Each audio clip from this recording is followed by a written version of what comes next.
வணக்கம். நமது மீடியா செய்திகளுடன் நான் நிரோஷன். முதலில் தலைப்புச் செய்திகள்.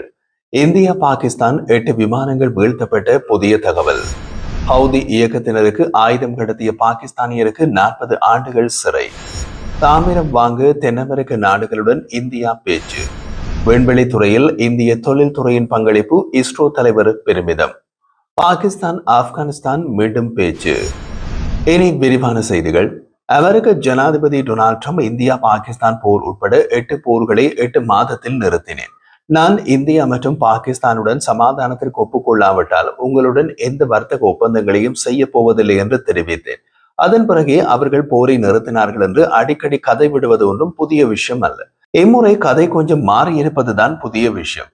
அத்துடன் இந்தியா பாகிஸ்தான் இடையே கடந்த மே மாதம் நடந்த மோதலின் போது சுட்டு வீழ்த்தப்பட்ட போர் விமானங்களின் எண்ணிக்கை குறித்து மீண்டும் ஒரு புதிய தகவலை வெளியிட்டுள்ளார் அமெரிக்க ஜனாதிபதி டொனால்ட் ட்ரம்ப். நேற்று மயாமி நகரில் நடைபெற்ற அமெரிக்க வர்த்தக கூட்டமைப்பு நிகழ்ச்சியில் பேசிய டொனால்ட் ட்ரம்ப், நான் இந்தியா மற்றும் பாகிஸ்தான் ஆகிய இரு நாடுகளுடனும் வர்த்தக ஒப்பந்தம் குறித்து பேசிக் கொண்டிருக்கின்றேன். அப்போது போர் தொடங்க போகிறது என்று செய்தித்தாள்களில் படித்தேன்.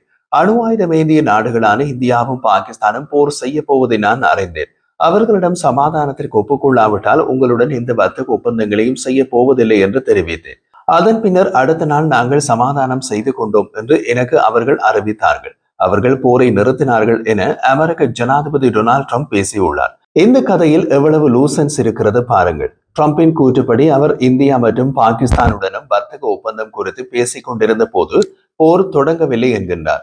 தொடங்க போவதாக அப்போது போர் தொடங்க போகிறது என்று செய்தித்தாள்களில் படித்தேன் என்கின்றார். சமாதானத்திற்கு ஒப்புக்கொள்ளாவிட்டால் உங்களுடன் எந்த வர்த்தக ஒப்பந்தங்களையும் செய்து கொள்ளப் போவதில்லை என்று கூறியதால் அடுத்த நாள் நாங்கள் சமாதானம் செய்து கொண்டோம் என்று எனக்கு அவர்கள் அறிவித்தார்கள் என்றும் கூறுகிறார்.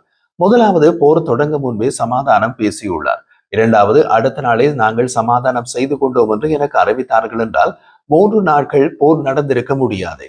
இதற்கு முன் கூறிய கதையில் போர் தொடங்கி நடந்து கொண்டிருந்த போது இரவோடு இரவாக இந்தியாவுடனும் பாகிஸ்தானுடனும் பேசி போரை நிறுத்தினேன் என்றார். பொய் சொல்வது சுலபம், ஆனால் சொன்ன பொய்யை சரியாக ஞாபகம் வைத்துக் கொண்டு அதை திரும்பவும் சொல்வதுதான் கடினம். இந்தியா பாகிஸ்தான் போரை ட்ரம்ப் நிறுத்தவில்லை என்று இந்தியா தொடர்ந்தும் தெரிவித்து வருகிறது.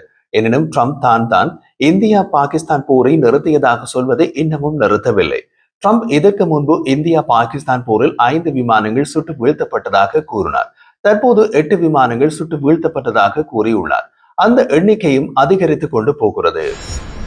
ஏமனில் உள்ள ஹவுதி இயக்கத்தினருக்காக ஆயுதங்களை கடத்தியதாக அமெரிக்காவில் வசித்து வந்த பாகிஸ்தானியருக்கு 40 ஆண்டுகள் சிறை தண்டனை விதிக்கப்பட்டுள்ளது. காசாவில் இஸ்ரேல் மற்றும் ஹமாஸ் இடையே போர் நடந்த போது ஹமாஸ் அமைப்புக்கு ஆதரவாக ஈரானிய ஆதரவு ஹவுதி இயக்கத்தினர் இஸ்ரேல் மீது தாக்குதலில் ஈடுபட்டு வந்தனர். செங்கடல் மற்றும் ஏடன் வளைகுடாவில் வர்த்தக கப்பல்கள் மற்றும் அமெரிக்க ராணுவ கப்பல்களை குறிவைத்து அவர்கள் தாக்குதல் நடத்தினார்கள். இதனையடுத்து அமெரிக்க கடற்படை சந்தேகத்திற்குரிய கப்பல்களில் சோதனை நடத்தி வந்தது. கடந்த ஆண்டு ஜனவரியில் சோமாலிய கடற்கரை அருகே சிறு படகு ஒன்றை அமெரிக்க கடற்படை துருப்புகள் சோதனையிட்டனர். படகில் இருந்து 14 மாலுமிகளில் பாகிஸ்தான் நாட்டை சேர்ந்த முகமது பக்லவானும் ஒருவர். சோதனையின் போது ஈரானிய தயாரிப்பு மேம்பட்ட ஆயுதங்கள், பாலிஸ்டிக் ஏவுகணை மற்றும் கப்பல் எதிர்ப்பு ஏவுகணை உதிரி பாகங்கள் சிக்கின. ஈரானின் இஸ்லாமிய புரட்சிகர காவலர் படைப்பிரிவுடன் இணைந்து பக்லவான் கவுதிகளுக்காக இந்த ஆயுதங்களை கடத்தியது தெரிய வந்தது. இதனை அடுத்து கைது செய்யப்பட்ட முகமது பக்லவானை விசாரித்த போது அவர் அமெரிக்காவில் வசிப்பவர் என்றும் தெரிய வந்தது.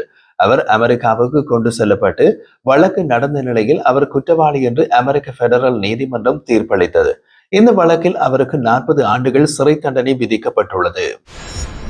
இந்திய தொழில்துறை மற்றும் மின்சார வாகன துறைக்கு தேவையான முக்கிய கனிமங்களை தென் அமெரிக்க நாடுகளான பெரு மற்றும் சிலியிடமிருந்து வாங்க மத்திய அரசு விரிவான வர்த்தக பேச்சு தொடங்கியுள்ளது.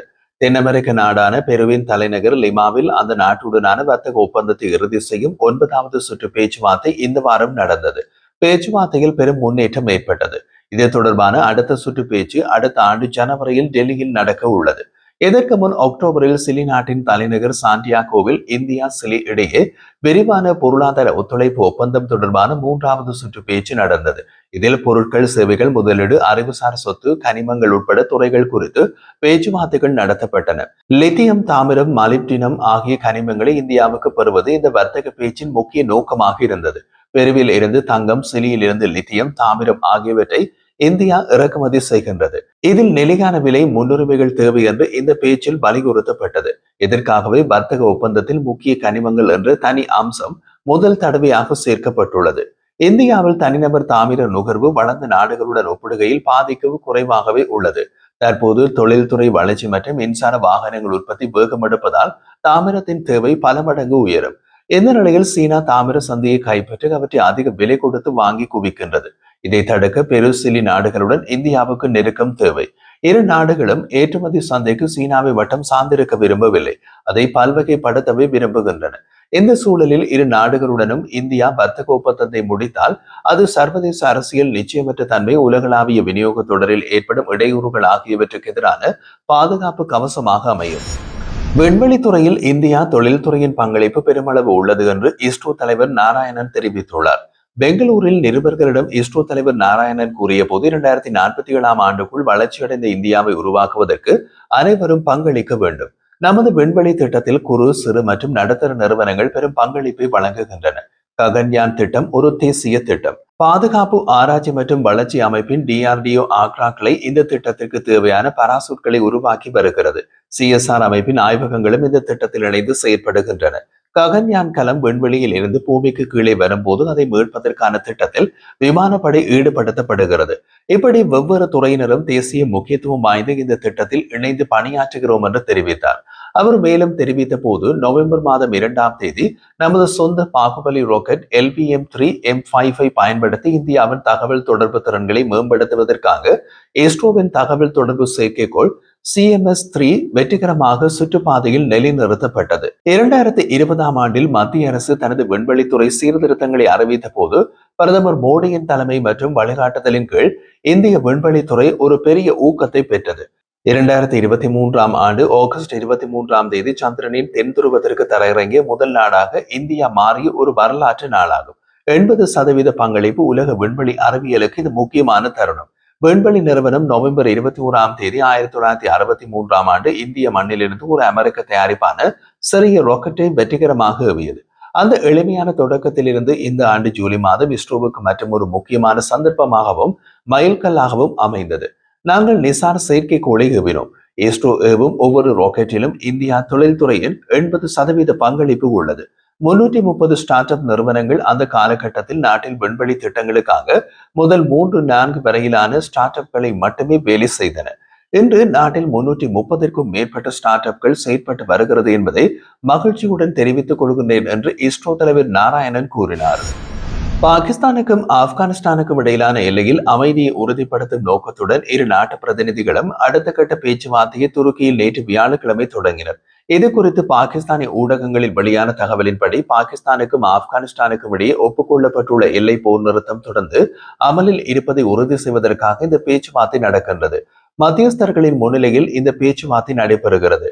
எல்லை பகுதியில் இரு நாடுகளுக்கு இடையே கடந்த மாதம் நடைபெற்ற மோதல்களில் பாகிஸ்தான் ராணுவ துருப்புகள், தாலிபான் படையினர், பொதுமக்கள், தீவிரவாதிகள் என்று சந்தேகிக்கப்படும் நபர்கள் உயிரிழந்தனர். பின்னர் அக்டோபர் 19 முதல் போர் நிறுத்தம் நடத்த இரு நாடுகளும் கத்தார் முன்னிலையில் ஒப்புக்கொண்டன. இந்த சூழலில் மீண்டும் பதற்றம் ஏற்பட்டு மோதல் வெடிப்பதை தவிர்ப்பதற்காக பாகிஸ்தானும் ஆப்கானிஸ்தானும் இந்த பேச்சுவார்த்தையை தொடங்கியுள்ளன.